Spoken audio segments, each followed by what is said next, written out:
Welcome back to the Buddhist Audio Bookshelf's YouTube channel. Today, we embark on a profound exploration of meditation by Thanissaro Bhikkhu, also known as Geoffrey DeGraff. Your unwavering support holds immeasurable significance for us. We humbly request you to like and share this audiobook, extending its reach and opening the door to wisdom for more individuals. Don't forget to subscribe to our channel to receive immediate updates on our latest content. Let's unite to disseminate the teachings of meditation and mindfulness, forging a community devoted to enlightenment and inner serenity. We extend our heartfelt gratitude for your active participation in our mission to make these transformative teachings universally accessible. For your convenience, we've included a video playlist in the video description. Now, let's commence with today's reading. Where Perceptions Can Take You. May 17, 2020. One of the basic teachings of the forest tradition is that if you want to understand the aggregates, it's not necessary to go following all five. All you have to do is focus on one of them. If you really get to know that one very thoroughly, then the other four will come running in right there. The insights you gain into the one will then apply to the other four. Very often the Ajahns focus on perception as the big culprit that's creating trouble in the mind. You read Ajahn Mahabua talking about his analysis of contemplation of the body, and you'll find that it took him a while to realize that the problem isn't with the body, it's with the perceptions around the body.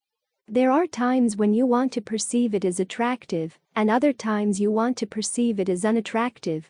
The wants in either case have very little to do with the actual body.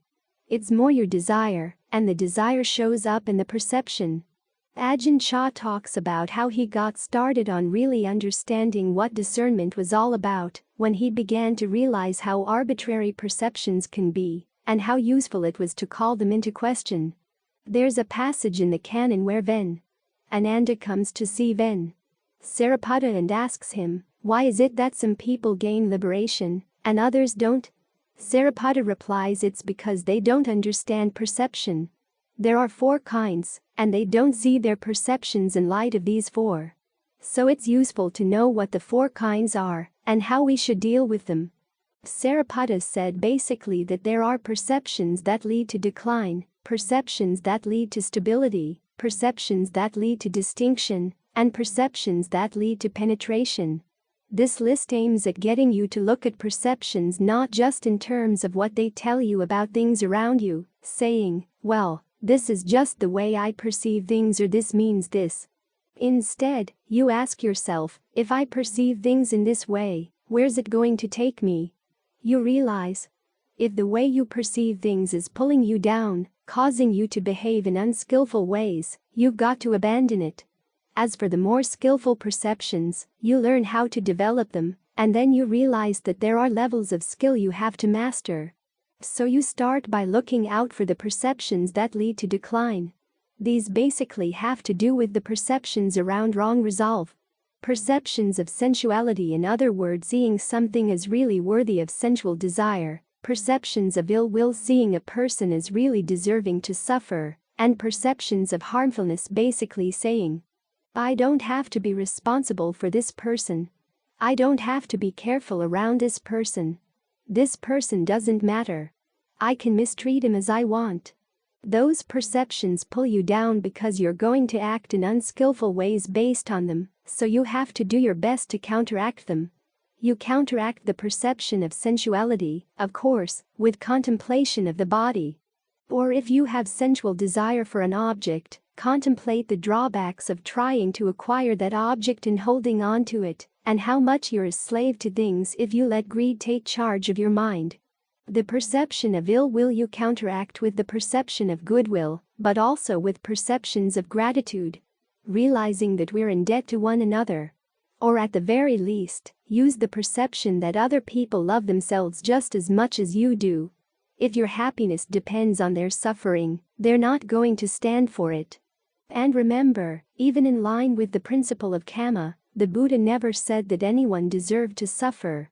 If they could develop the proper skills, they could learn how not to suffer from past bad actions. The act of developing those skills makes the world a better place, as the Buddha said, "They brighten the world like the moon when released from a cloud." So counteract thoughts of ill will with thoughts like these. As for the perception of harmfulness, that's counteracted by the principle of karma. If you harm others, the harm is going to come back at you. Do you want that? If not, you can't tell yourself that other people don't matter. You have to take their well-being into consideration. Those are perceptions that lead you down. You want to abandon them. The perceptions that lead to stability are those that get the mind into concentration. Once you've abandoned thoughts of sensuality, ill will, and harmfulness, then the mind can settle down. But when it settles down, it's going to need a perception to hold it there. This is why we hold on to perceptions of the breath in the body and why it's very useful to have perceptions of the breath as not just the air coming in and out of the lungs, but also as the flow of energy through the body. Because, as the Buddha says, if you want to get the mind into right concentration, first you want to develop a sense of ease and fullness, and then you want that ease and fullness to spread through the body. His analogy is of a bathman working water through a pile of soap dough. Back in those days they didn't have bars of soap. They had a soap powder, which was like flour. You mixed it with water, and it gave you a ball of dough that you would then rub over your body. The bathman making this soap dough wants to make sure that all the powder is moistened, so that none of the parts are dry. In the same way, the Buddha sets up a goal for what to do as you're getting the mind into right concentration. You want to spread the pleasure and rapture throughout the body, so that none of the parts are dry. But he doesn't say how. Ajahn Lee is very helpful when he talks about perceiving the breath energy channels flowing through the body, and the different centers of the breath, allowing the breath to flow from those centers out through the entire body. Some people find that if they can focus on the center right around the breastbone, breath seems to fill the body. It's connected to everything else in the body. It's as if there's a system of roads, and the breath center at the breastbone is the main intersection. When something makes it to the intersection, and the intersection is open and unclogged, then the results will spread out quickly through the whole road system. That's one perception you can keep in mind. Or when Ajahn Lee talks about the breath going down the back, down the legs, you can hold that perception in mind. Then there are levels of breath energy: gross, refined, and subtle. You can hold those perceptions in mind as well, because those will help move you beyond just being stabilized to what the Buddha calls distinction. In other words, getting the mind into higher levels of concentration. One perception helpful here is seeing that as soon as you start breathing in, there's a level of breath energy that already has flowed all the way through the body. Some people make the mistake of thinking that if you're going to get the breath to go all the way down to the toes, you have to breathe really long to get it down the back and then down the legs. Actually, one level of the breath is very quick. As soon as you start breathing in, the whole body has already been nourished. So you can hold that perception in mind, and it makes it easier to settle down. Then you can start perceiving the directed thought and evaluation that you're doing is gross, in the sense that they're burdensome, and that as the breath is moving around, it's moving perfectly fine, so it doesn't need all this thinking to help it along. Just hold that perception in mind. That the breath will flow on its own without your having to help. It's basically because you've opened the channels, you've done the work. Now, what remains is the perception that as you breathe, energy comes welling up from within the body, and you hold that perception in mind. Then you start seeing the perceptions of pleasure and the perception of rapture as being kind of gross. So you focus more and more on the breath, and the breath gets more and more refined. Finally, you bring the mind to equanimity, a sense of balance, to the point where it doesn't seem like the in and out breath is moving at all. The breath energy has saturated the body. Now, if you're afraid of not breathing, you won't be able to maintain that state. So you need another perception. That you don't need to pull the air in. Tell yourself that any oxygen needs you have are being met, perhaps at the skin, perhaps who knows where, but they're being met. You can hold in mind the perception the breath energy begins inside the body anyhow, so there's nothing lacking. Nothing needs to be pulled in. What you've done is that you've focused on one object, i.e., the breath, but you changed your relationship to it by the way you perceive it, the way you perceive the body, and the way you perceive the mind in relation to the breath and the body. From there you can go to even higher levels of concentration based on more and more refined perceptions. You begin to notice, as everything gets very still in the body, that the motion of the breath energy was what gave you your sense of the shape of the body. Now that it's begun to calm down, the sense of the boundary between what's inside and outside the body begins to dissolve. You're left with little sensation dots, like a cloud, and you realize there's space between the dots. You can focus in on the space. You can hold in mind the perception of atoms. Atoms have lots of space between them, and there's lots of space inside them, so think of all that space connecting up without any artificial boundaries placed on it.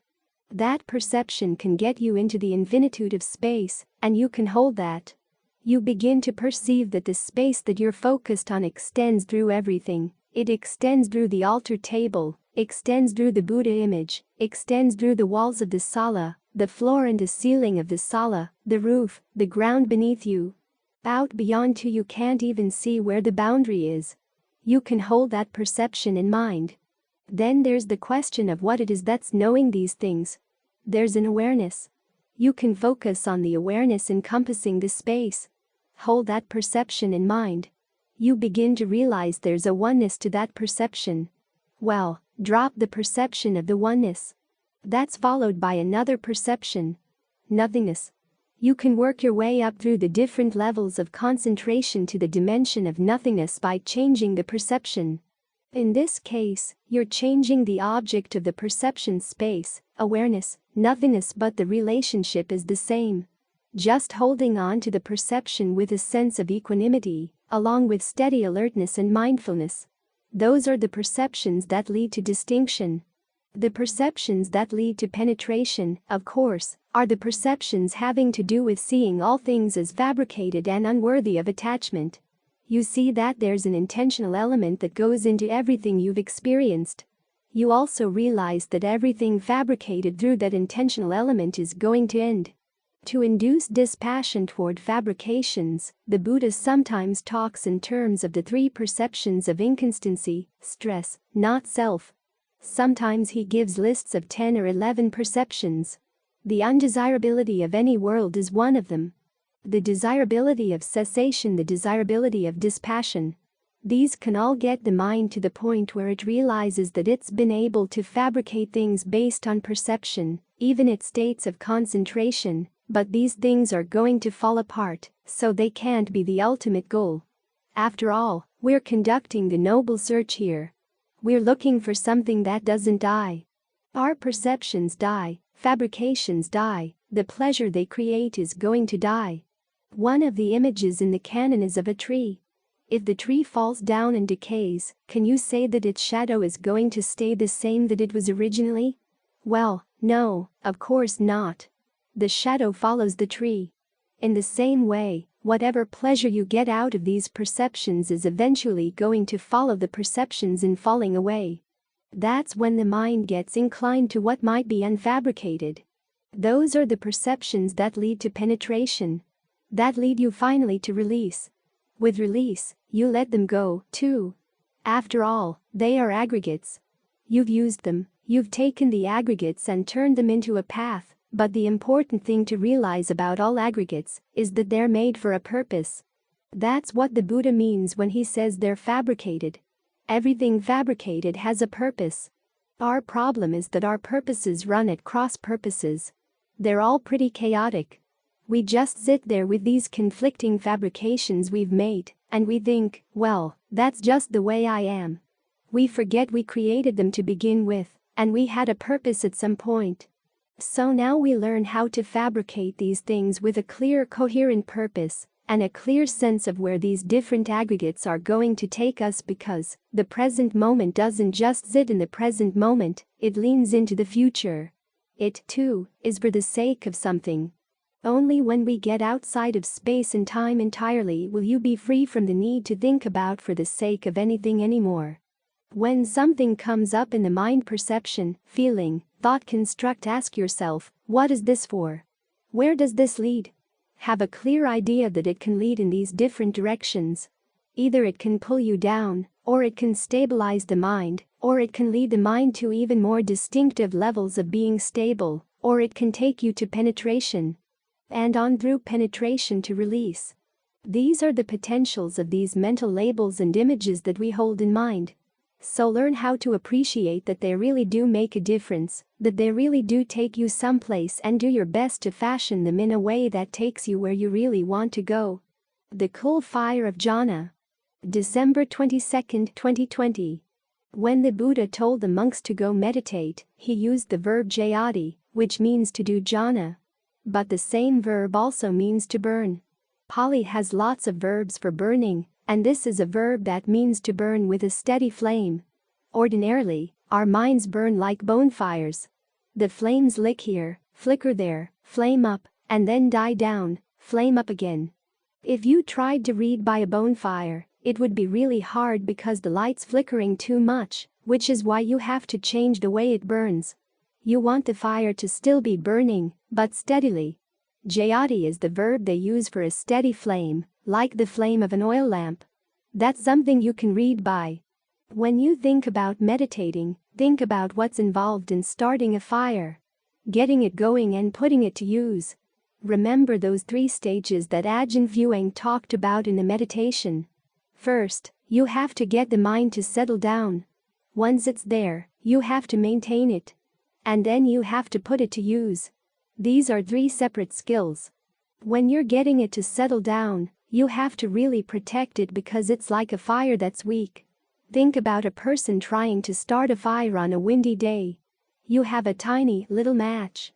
Of course, back in the time of the Buddha, they didn't even have matches. They had fire sticks, which required even more work. You had a block of wood with a little hole, and you had a fire stick, which acted like a drill. You put a little piece of kindling, say, a few bits of sawdust inside the hole. Then you just kept drilling away at the hole with the fire stick, applying a lot of pressure. If you let up to look at how things were going, the warmth would die down. So you had to keep at it, keep at it, keep at it. Once the little pieces of kindling caught, then you had to take them over to the fuel you were trying to get to burn. You had to protect the little flame, cupping your hands around it to protect it from the wind, and then very gradually add the fuel. If you added too much all at once, you'd snuff out the fire. But if you worked at it properly, eventually it would catch. Then, when it caught, you wouldn't have to put so much energy into it. But you'd still have to look after it, making sure that it didn't run out of fuel. If a sudden gust came, you'd have to protect it again. That's the maintaining. Then there's the question of getting use out of it. Having a fire sometimes is nice simply for its warmth. But there are other things that can be done with the fire, too. Food has to be cooked. Your house has to be heated. If you're working on a project that requires something be melted or heated up, you'd need the fire for that, too. All of this applies to meditating. When you're trying to get the mind to settle down, you have to be very, very intent on what you're doing. You just keep at it, keep at it, keep at it. You can't let yourself get discouraged. If you get discouraged and say, "This is not working," you have to start over again. So if any thoughts come in at all, you have to protect your object from them. It's good to find a nice quiet place, so that the only wind that you're dealing with is the wind of your own mind. That's plenty right there. You have to keep all the defilements away, keep all your hindrances away until finally the meditation catches. Ultimately, there's a sense that it really does feel good to be with the breath. It really does feel good just to sit here breathing in, breathing out, and you're able to create a sense of fullness, making sure that you don't squeeze the breath out or force it too much in. That way, the body feels balanced. There's no sense that you're trying to push the breath into a solid. Try to think of the body as energy already. As the breath comes in, it's simply new energy pulling into the energies you've already got. There's no clear line between the breath energy already there and the new breath coming in. They mingle together. Think of it that way. When the breath goes out, you don't have to squeeze it all out. Let the breath do the out breath on its own, and learn how to read the point that tells you, Now's the time to breathe in again. Keep at it, and a sense of fullness will develop because you're not squeezing things as you're breathing out. All too often, when we have that cartoon idea of the breath going out that you have to squeeze everything to get it out, we start squeezing things that we don't need to squeeze at all. That prevents any sense of fullness from having a chance to develop in the body. So you try to allow that sense of fullness to grow, even as the breath goes out, to the point where the mind feels that its center of gravity has settled in. It's not constantly ready to run away. Once it's settled in, you don't have to be quite so attentive to it. You still have to tend to it. But you can actually allow other thoughts to come in, not that you're going to go with them, but you're beginning to see the process of how a thought forms. There's room for that. At the same time, while you're maintaining it, you find that you can actually get into deeper states. Ajahn Fuang gives the analogy of setting something in concrete. First you make the forms, then you pour the concrete into the forms. As long as the concrete hasn't yet set, you can't take the forms away. But as soon as it's set, you can take them away. No problem. The concrete won't spill out because now it's solid. The same way with the directed thought and the evaluation. In the beginning, your mind is tempted to think about and evaluate things outside, so you have to turn your thinking to the breath and keep it there. If you stop thinking about the breath, the mind will start going back to its old outside preoccupations. But once things have settled in, and there's a sense of really belonging here, you can drop the directed thought and evaluation, and instead of going back to your ordinary state, you go into a deeper state of concentration where you're just there. The breath is one with the body, the mind is one with the breath. You don't have to do a lot of thinking to protect it. The sense of well-being is enough to keep you glued here. And so on into the higher stages of concentration. Now, as you protect them, you find that the big issue is going to be boredom. Nothing's happening. Everything's very still. It feels good, but the mind has this strange tendency.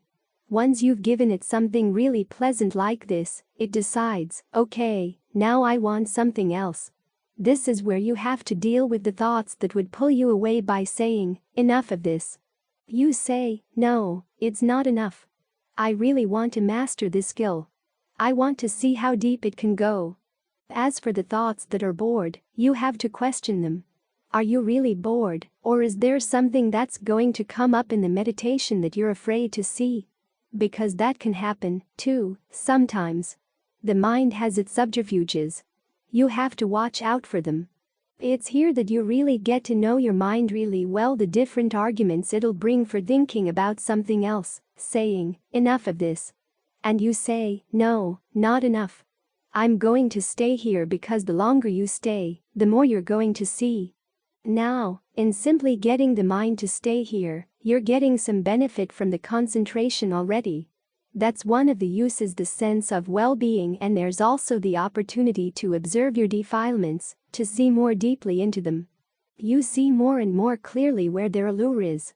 Why there's that part of the mind that, even though you've got a state of concentration going, would like to do something else. Why? Sometimes, with things you thought through many, many times, you want to go back to them again. Why? What else is there? What else is it that you haven't seen yet? This is when you put the concentration to use. Getting the mind still enough so that it can see things clearly, and with enough of a sense of well-being, so that if something comes up that it's ordinarily embarrassed to admit to itself, it's feeling a little bit more good-natured, a little bit less threatened, and it's willing to admit, oh yeah, I do go for that. This is what Ajahn Lee would call the coal fire of jhana. As he says, unlike the hot fires of your greed, aversion, and delusion, or passion, aversion, and delusion, it doesn't wear out your nerves. It's actually good for the body, good for the mind, and it brings light into areas of the mind that have long been dark. You can read your mind because the flame is steady. Of course, it's still burning. This is where the image of nibbana comes in. That's where there's no fire, no burning at all, even the coal fire of jhana. But it's through the coal fire that you get to the place where the fire goes out. So learn how to light this fire, tend to it, and put it to use. Name and form. January 24, 2020. When you close your eyes and focus on the breath as you feel it, you're moving from the level of sensuality to the level of form. It's a step up. The pleasures that can come from the level of form are much more refined and much less likely to lead to unskillful behavior than the pleasures of sensuality. So try to familiarize yourself with this level. The word for form, rupa in Pali, has many different meanings, but this is one of them. The body as you feel it from within. It's composed of 4 properties, or elements. There's the flow of energy. That's the breath, or wind element. There's the warmth. That's the fire element. There's the coolness. That's the water element. And there's a sense of solidity. That's the earth element. We focus on the breath first because it's the element most responsive to the mind. You could say to yourself, short breathing and the breath will get shorter. Or you could say, longer and it'll get longer. Deeper, more shallow, heavier, lighter. You can play with it. It's also your first experience of the body. This is something we tend to miss. We think of the body as being basically solid because that's our perception of it. But one of the important things you're going to learn as you familiarize yourself with these various properties or elements is the role that perception plays in emphasizing one or another. The body's not just plain sensation. There's a perception behind every sensation. So here we're emphasizing the perception of breath, holding in mind the image that the breath can be an energy. It's not the air coming in and out of the lungs. It's an energy in the body itself. There's a feeling of flow that comes in and goes out, but there's also the movement of energy inside the body itself. It emanates from the body, one spot in the body or sometimes several spots in the body as you breathe in, and can spread throughout the body. It starts in the body, but it can go everywhere throughout the body if you let it. And your perception of it is going to help. So if you have trouble feeling the breath in any part of the body, just tell yourself it's there. Whatever you're sensing is breath. See if you can perceive it from that angle. As for the other elements or properties, you'll be experiencing them to some extent as you're focusing on the breath. There will be parts that feel very solid, others that feel warm, others that feel cool. When Ajahn Fuang was teaching meditation, he'd say you can play with those a little bit, but you really get serious about them when the breath has been taken care of. In other words, you fill the body with breath energy. All the breath channels in the body are well connected, and the energy level is full, so that you feel less and less need to breathe in and breathe out. The energy feels balanced and suffuses everywhere. It's so well connected that if there's a lack of breath energy in one part of the body, an excess from another part will come right in to make up the lack. That's when Ajahn Fuang would have you think about the fire element. It's the same sort of principle. When working with the breath, you start with one spot in the body. Make that comfortable, then let that comfortable breath spread. With fire, you find whatever spot in the body seems warmest. You focus your attention there. Hold in mind the perception of warmth at the same time. You may find that you're turning up the heat a little bit, which on a cool night like this is pleasant. Then think of it spreading. You can do the same with water. There's a sensation of coolness in the body. Then there's solidity, earth. You could think of the bones and, from there, think of the whole body being solid. When you were familiar with each of these elements, Ajahn Fuang would then have you think of bringing them into balance. Not too heavy, not too light like Goldilocks porridge, not too warm, not too cold, and then try to maintain that sense of balance. It's from there that he would have you go into the formless states. But before going to formlessness, you've got to get yourself really familiar with form. So we work with these elements, 1, to give a sense of well-being, but also, 2, to familiarize ourselves with the body as we feel it from within, and to see the connection it has with what's called name. In Pali, nama. In some cases, the word name covers just the other 4 aggregates: feeling, perception, mental fabrication, and consciousness. In other cases, mental fabrication gets divided up into attention, intention, and mental contact. This gets us into dependent co-arising. All this is dependent on consciousness, consciousness is dependent on this, and the two of them together are dependent on fabrication, which is another word for intention. Insight lies in seeing that the extent to which your experience of the body, as you feel it from within, is shaped by your intentions, the way you pay attention to things, and your perceptions. It's not simply a given. You want to be able to bring that fact to the foreground, because all too often the perceptions are subconscious. There was a period when I was away from Ajahn viewing for a couple of months. Toward the end of the period, I was finding it harder and harder to breathe during the meditation. It just seemed like everything in the body was way too solid, way too unresponsive. The more I tried to breathe, the less the body seemed willing to breathe. I finally had a chance to visit Ajahn viewing. He said, "Well, you're focusing on earth." It hadn't occurred to me at all. He added, "Focus on space instead." That cleared up the problem right then and there. The lesson I learned, of course, is the power of subconscious perceptions, which is why it's good to bring them out into the open. There are some meditation methods that tell you that the way you experience the body from within directly is just pure sensation, raw data. But if you believe that, you're hiding the fact that it's actually been processed. It's like listening to a news story, thinking that what you're getting are bare facts when actually they've been chosen and massaged so that you don't know the real events behind a story. If you're told, this is raw sensation, you're not going to look behind it to ask, well, what shapes the raw sensation? But when you're alert to the fact that it's already shaped by your perceptions, you start looking for them. And one way to look for them is to challenge them. Try other perceptions and see the mind's tendency to want to go back to the old ones, and the effect that the new perceptions will have on how you experience the body, how you experience the breath, how you experience the other elements. This relates to the Buddha's choice of the word element or dhatu, property. In the physics of that time, these properties or elements were latent. When they showed themselves stronger and active, it was because they had been provoked. For example, on the external level, if you used a fire starter, you were said to be provoking the fire property, and a fire would appear out of the latent potential that was already there. In the same way, the properties inside the body get provoked by your perceptions, by what you pay attention to. The two of them feed each other. When you think of warmth, you look around to see, where are the sensations that are warm? You pay attention to those. The attention and the perception will then magnify each other, and you've learned an important lesson. A lesson in cause and effect, a lesson in karma.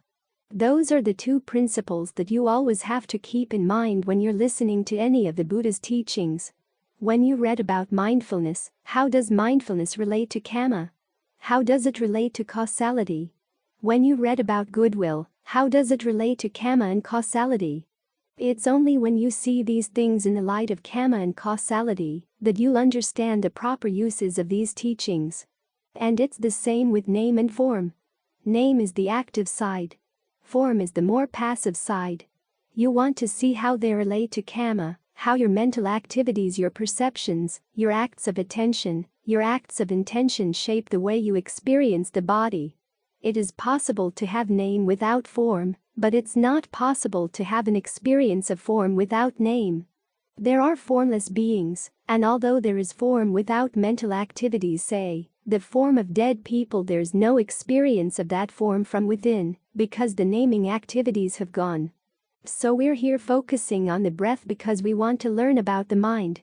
We're focusing on form because we want to learn about the activities of name, because it's the mental side that's causing suffering. But it's also the mental side where the solution to the problem of suffering is going to be found. Your experience of the body is a good place to learn a lot of these principles. Try to sensitize yourself to the way the breath feels, and to what you can do with your different perceptions of the breath to give rise to a sense of well-being, because this is the purpose of the concentration practice. To give you a sense of well-being at the same time sensitizing you to what you're doing in the present moment, so that you can be mindful and alert to see where craving and clinging are coming into the whole process, and how you can let them go. This is why the Buddha said that those who practice mindfulness immersed in the body will see the deathless. As they look into their experience of the body, they begin to see more and more of the mind in action in the present moment. And through taking apart the activities of the mind, that's when you open up to something that's beyond name, beyond form. So pay a lot of attention right here. Potentials. August 27, 2020. Direct your thoughts to the breath and evaluate it. You'll notice when you're evaluating it that you're not simply saying that this is the way it is, passing judgment and leaving it there. You're also evaluating what can be done with it. If it's not comfortable, what can you do to make it comfortable? How can you maintain that sense of comfort and spread it around? There is a potential for comfort here in the breath. There's a potential for rapture and fullness. It may be hidden, but it's there. And just because it doesn't show itself right now doesn't mean it's not there. One of the knowledges attributed to the Buddha was his knowledge of properties. The word for property dhatu in Pali can also mean potential. He could see the potentials in the world, everything from physical potentials such as the potentials for fire, water, earth, wind, and space, all the way to mental potentials, such as the potential for consciousness. There are potentials in the mind, like the potential for sensuality. It may lie latent, but it doesn't take much to provoke it. And the fact that we have these potentials, both good and bad, is what allows us to practice. You probably know the passage where the Buddha says that you look at form, feeling, perception, fabrication and consciousness, and you ask yourself, are they under your control? Can you have them be the way you want them to be? The answer is partially. Most people tend to think that there's nothing you can do about them at all. You've just got to accept the way they are and leave them there. But the Buddha's acceptance was not that kind of acceptance. You accept them, including their potentials. That means you can do something with them. It's simply a matter of figuring out what and how. After all, even though the aggregates are not fully under your control, still, as the Buddha said, if people couldn't develop skillful qualities and abandon unskillful qualities, there would have been no point to his teaching. So we can do something with our body. We can do something with our feelings, with our perceptions, with thought fabrications, and with consciousness. That's how we create the path. Looking for the potentials we have here and developing them. Wisdom isn't simply a matter of accepting things. It's seeing potentials and learning how to develop them in the proper way. There are some unskillful potentials, like the potential for sensuality. That's something you've got to learn how to weaken. But there are also good potentials in the mind. Those are the things you want to develop. There's a good potential here in the body. As I said, you can breathe in a way that gives rise to rapture. How do you do that? Well, look at the way you breathe. When you breathe out, are you squeezing the breath out? If so, you're stepping all over the potential for fullness. You can breathe in with a sense of fullness, so try to maintain this sense of fullness even as you breathe out. You begin to realize that the fullness is not so much the fullness of the lungs, it's the fullness of the blood vessels, and the fullness in the energy of the nerves. Make sure you don't squeeze that. Allow that to stay full from one breath to the next, and it will build up. It's as if a second system of breathing kicks in, the breathing of the nerves and the breathing of the blood vessels. As you learn how to tap into that, you create a sense of fullness very quickly. That should teach you other lessons. There are other potentials in the mind and other potentials in the body, too. You want to look for them. When we're meditating, on the one hand we're looking at what we've already got, but we're also trying to make something out of it. What we've got here has potential, so learn to look at it in that way. Someone contacted me recently and wanted me to do a Zoom meeting with some people in Singapore. The person sending the email complained that with the other agents they'd had on these Zoom meetings, all they could talk about was the 3 characteristics, and how you simply have to accept things and just take the world as it is. Please say something that shows we can do something about the world, that we can do something about our minds, the person said. And I thought, it's come to that. The Buddha teaches a path that's all about what you can do, the potentials you have within you, yet nowadays, saying that goes against a lot of what's being taught as Dhamma. Remember, we do have potentials. We're here to look for them and to develop them. It's in this sense that conviction in the Buddha's awakening is helpful. He shows the potential of what a human being can do. Of course, he was a very special human being, But the qualities he had developed to make himself special are qualities we all have in potential form. Resolution, ardency, heedfulness. These are things that we already have to some extent, and that we can learn how to develop to make them more consistent, more all around. At the same time, we have to watch out for other potentials, what the Buddha calls latent tendencies in the mind. Once he asked the monks what they knew about the 5 lower fetters. One monk listed the 5 lower fetters: uncertainty, grasping at habits and practices, identity view, sensual passion. They don't have the full-blown fetters. After all, they don't even have the concept of identity, so how could they have an identity view? They don't have the concept of Dhamma, so how could they have uncertainty about the Dhamma? They don't even have a concept of habit, so how can they grasp at habits and practices? But, the Buddha said, they do have the potential in that direction, they have a latent tendency. What that means is that when the child gets old enough to develop these concepts, the fetters will show themselves, which means that when you cut the fetters, you can't just rest content with having them not appear. You have to dig down inside to see what they come from, where the potential comes from. You've got to cut that. That's the whole message of the Four Noble Truths.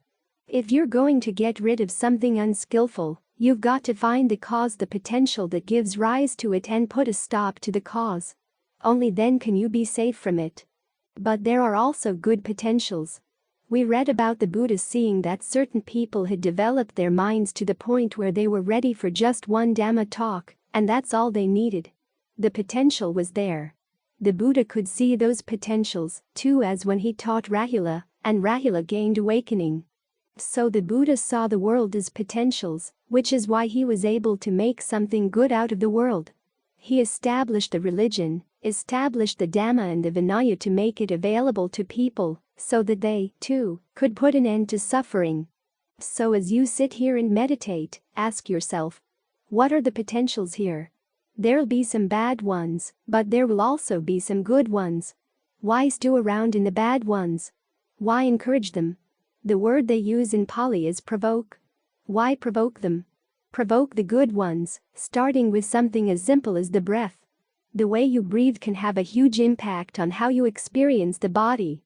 Evaluate what you've got, but also evaluate what you can do with it. Then go ahead and experiment and explore until you've found what those potentials are and what they can do. You will have developed a skill that allows you to take advantage of the potentials all around you. As Ajahn Lee once said, this is the shame with the human race. We have so many potentials in the body and the mind, yet we hardly scratch them at the surface. There is the potential for awakening. There's the potential for unbinding. That's to be found in here, too. So learn how to look at what you've already got in such a way that you can take advantage of the potentials it has. Don't rest content with saying, well, that's just the way it was. Causes and conditions made it that way. The fact that there are causes and conditions means they can be manipulated, they can be nurtured in a good direction. That's why the Buddha taught about causes and conditions. He wasn't interested in just talking about the way the world is. He was more interested in showing, this is what can be done with the world so that you can go beyond it. Savor your breath. July 20, 2021. To really enjoy the breath meditation, you have to learn how to savor your breath. There are different ways you can do that, as there are with savoring a sensual pleasure, such as fine food or beautiful music. Part of the skill of savoring is putting yourself in a receptive mood, part of it is how you talk to yourself, and part of it is opening yourself up physically, especially if it's listening to music, opening yourself up to the effect it can have on you. The same principles apply with the breath. First, remind yourself that this is the force of life that you're watching. It only stands to reason that if it feels good inside, it's going to be good for you. It'll give you energy, soothe the nerves, nourish the muscles that have been overworked. It can do a lot of good. Then try to make yourself receptive. Try to notice which parts of the body are most sensitive to how an in-breath feels or how an out-breath feels, but particularly the in-breath. If you're not sure, hold the breath for a bit until you feel you've got to breathe. Then as the breath comes in, you'll notice certain parts of the body feel greatly relieved. Those are the parts you should focus on. Those are your sensitive parts. For some people, the most sensitive spot is in the chest, in the area around the heart. Or it could be behind your eyes, in the middle of the head, or in the throat. So explore for a while where your spots are. Pay special attention to the in-breath, because that's the energizing breath. The in-breath is something you do. The out-breath is something you should learn how not to squeeze out. You do the in-breathing, the body will allow the breath back out again at its own pace. Then when you feel the need to breathe in again, then breathe in. Sometimes it's good to try to regulate the rhythm. They've done research showing that a rhythm in which you take 5 or 6 seconds for the in-breath, 5 or 6 seconds for the out-breath, and try to keep it regular like that for a while, can be extremely calming. When you have trouble maintaining a full 5-second breath, ask yourself, which parts of the body are tight or tensing up, preventing the breath from coming in that long? Try to relax them. Also try to get out of your head and into your body. Remind yourself that consciousness is there in all the parts of the body. Ajahn Suwat made the comment one time that you could take an iron stake and stick it into any part of the body, and you'd know that there's pain. Suppose the spike is in the leg. It's not as if the awareness up in the middle of the head has to go running down to the leg to let you know there's pain. Your awareness in the leg lets you know right away. Have a sense that you inhabit the whole body, and you're right there with the different parts of the body that are sensitive to the breath. Especially if it's the area around the eyes, or behind the eyes. This is an area where, when we think a lot in the course of the day, the blood gets pushed around quite a bit. So if you allow it to just stay still around that area, the blood can flow in, with a sense of fullness, comfortable fullness. It doesn't feel tight or overstuffed. Then, as it's full, the breath comes in and nourishes that part of the body. It feels good, feels gratifying. So you learn how to talk to yourself about the breath. You also learn how to tune into the parts of the body that are sensitive to the breath and open yourself up to them. This way, the meditation becomes something that's not just in your head. It's down there in your body, the whole body, and it provides you with a place you can settle in. From then on, it's just a matter of modulating things so that they feel just right. Sometimes a rhythm feels good for a while, and then not so good. Well, you can change. It's entirely up to you.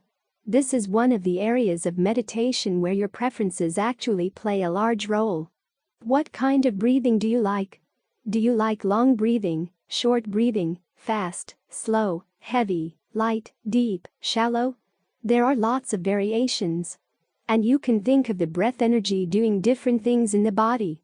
Coming up from the soles of the feet, up through the legs, giving support to the spine, or going down from the top of the head. The Zen master Hakuin recommended having an image of a big ball of butter on top of your head. As you breathe in, think of the butter melting and going down, down, down the body. So play with the breath, play with your perceptions around the breath. Play with all the different kinds of fabrication that go into making up your sense of the present right here, right now. It's in playing with them that you get to know them. It's like learning how to play a guitar. You take the guitar into your room, you close the door, and you pluck at it. You discover a few things that sound nice, and you play around, and find some things that don't sound so nice. You drop those. You go back to the things that sound nice. But then you start experimenting, exploring, bringing in some ingenuity, but also learning how to be sensitive. With a guitar, what sounds good to you? What harmonies hit a soft spot in your body or mind? With the breath, what feels good to you as you breathe in? You want to get sensitive to this because you're going to be getting sensitive to what the Buddha calls name and form. Name covers all the different activities of the mind. Form, of course, is the form of the body, as composed of the properties of earth, water, wind, and fire. You want to learn to be sensitive to these things on those terms, because those are the very basic terms of discernment. Things as they're directly experienced. Discernment is not a matter of imposing somebody else's ideas on your mind, telling yourself, they say you have to see things as inconstant, stressful, not self. Okay, where's the inconstancy? Then you make yourself come to the conclusion, oh yeah, it's true what they say. Coming to that kind of conclusion is not what the Buddha wants. He uses those terms, but he uses other terms as well, for getting a sense of what's going on, and how you're building things out of the raw materials of name and form. And how it's just not good enough. You find things that are good for a while. In fact, you're encouraged to do this. As Ajahn Lee says, you take what's inconstant and you try to make it constant. You take what's stressful and you try to make it pleasurable. You take what's not self and you try to get it under your control as much as possible. See how far you can go in that direction. It's only when you push up against the three perceptions like this that you find the point where they push back. And where would you find that? In your own sensitivity. Your value judgment, the choice to hold on or to let go, is also made in your own sensitivity. No one's forcing you. But as you get more sensitive, you begin to see that there are certain things you've done, or are doing, that you used to like, but now you don't like them anymore. It's not satisfying anymore. You've found something better. This is why an important part of meditation is that it gives you something to rely on, something to fall back on. You're not simply asked to learn to get detached from everything and then let go. The Buddha gives you good things to hold on to first, so that you can let go with a sense of safety and also a sense of being rewarded by letting go. As he says, letting go is for your long-term welfare and happiness. We're not here simply to see things as they are. 1. Because we're here to see things as they work. How cause and effect work. And 2. We're seeing these things so that we can be more discerning in knowing which forms of happiness and pleasure really are satisfying. After all, Nibbana is the ultimate pleasure, the ultimate happiness, the ultimate sukha. Bliss, happiness, well-being. You get to appreciate it first by learning how to appreciate what feels good right here, right now, in the body. So try to develop your sensitivity here. Learn how to savor what's pleasurable here, because that sensitivity will reorient you, give you new ideas about what happiness is, what well-being is, and what's needed to find it. It also opens you up to the potentials you have right here. Think about all the skills the Buddha found in his meditation, leading at last to the ultimate skill, which is the ending of the effluence. How are you going to know what an effluent is, unless you get really sensitive to how things flow around in the heart and mind right here? So try to get sensitive right here in the heart, right here in the body. Explore your sensitivity. Savor what you find is good. That's how you develop your palate, that's how your discernment gets strong enough to overcome a lot of the preconceived notions you bring to the breath, bring to the body, bring to your own mind, bring to life. It's only when you find something you thoroughly like right here that you can change the way you rank pleasures in your life. Because this is a blameless happiness, it has a lot more potential than sensual pleasures. Learn how to savor the potential of well-being simply here in name and form as you've got them right here, right now. In harmony with the Buddha's teachings, we stress the profound importance of sharing wisdom widely. We've converted this extensive 1,000-page work into an audio format, and the responsibility to advance this noble cause now lies with you. Through your subscriptions, likes, and the sharing of our content, you assume a pivotal role in the extensive distribution of these teachings, which can enrich the lives of countless others. Let's carry forward the timeless tradition of spreading knowledge and nurturing mindfulness for the betterment of humanity. We extend a wholehearted invitation for you to join us in this endeavor, and together, we can make a profound and positive impact on the lives of many.